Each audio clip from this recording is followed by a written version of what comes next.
देहे नित्यवन्त्यो देहे सर्वस्य भारत तस्मात् सर्वाणि भूतानि न त्वं शोचितुमर्हसि।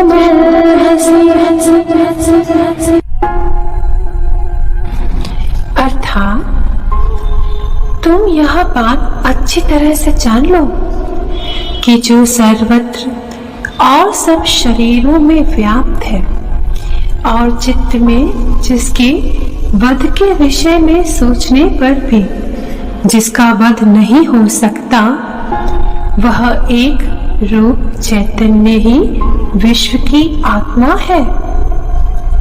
इसी के स्वाभाविक धर्म से ये प्राणी मात्र जन्म लेते हैं और फिर मरते हैं।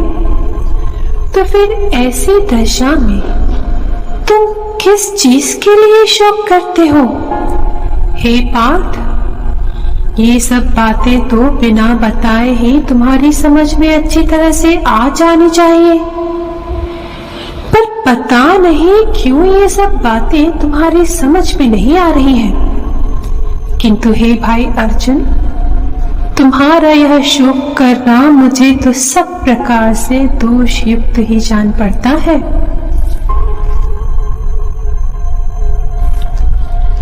स्वधर्ममपि चावेक्ष्य न विकल्पितुमर्हसि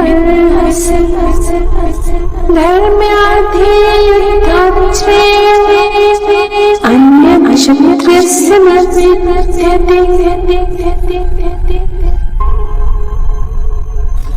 अर्थात तुम अब भी विचार क्यों नहीं करते? तुम क्या सोच रहे हो?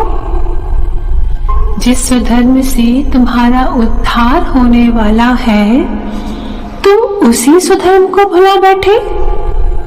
यदि यहाँ इन कौरवों का नाश हो जाए या तुम्ही को कुछ हो जाए या इस युग का अंत ही क्यों ना हो जाए, किंतु फिर भी हमारा जो स्वधर्म है उसको छोड़ना किसी भी कीमत पर समीचीन नहीं है।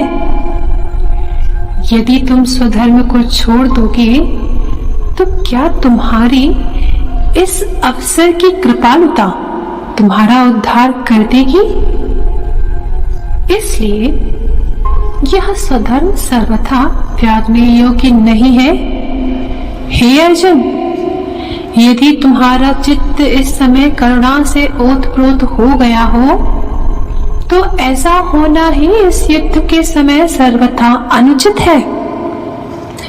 गोदुग्ध बहुत रुचिकर होता है, किंतु फिर भी यह नहीं कहा गया है कि ज्वर से पीड़ित किसी व्यक्ति को दूध का पथ्य दो। कारण कि यदि वह विषम ज्वर से ग्रस्त किसी मरीज को दिया जाए तो वह दूध विषतुल्य ही हो जाता है। इसी प्रकार प्रसंगेतर मनमाना कर्म करने से स्वहित का ही नाश होता है। इसलिए हे पार्थ, अब तुम सावधान हो जाओ। तुम व्यर्थ क्यों व्याकुल होते हो? जिस स्वधर्म के अनुसार व्यवहार करने पर तीनों कालों में भी कोई दोष नहीं लगता, तुम उसी स्वधर्म की ओर देखो। जैसे प्रशस्त मार्ग पर चलने से कभी कोई हानि नहीं होती, जैसे दीपक के सहारे चलने में कभी कहीं डगमगा कर गिरना नहीं पड़ता, वैसे ही हे पार्थ, स्वधर्म का आचरण करने से सहज ही सब कामनाओं की पूर्ति होती है।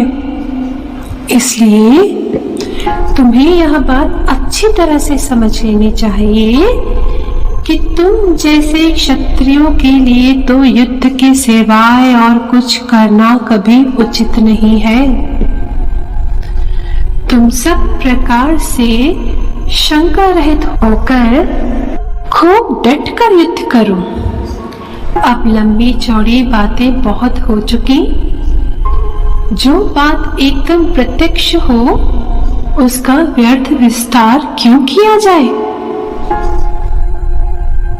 यत्रेच्छया चापचन्नं सर्वद्वारं पावृतं सुखिनः क्षत्रियाः पार्थ लभन्ते युद्धमीदृशम्।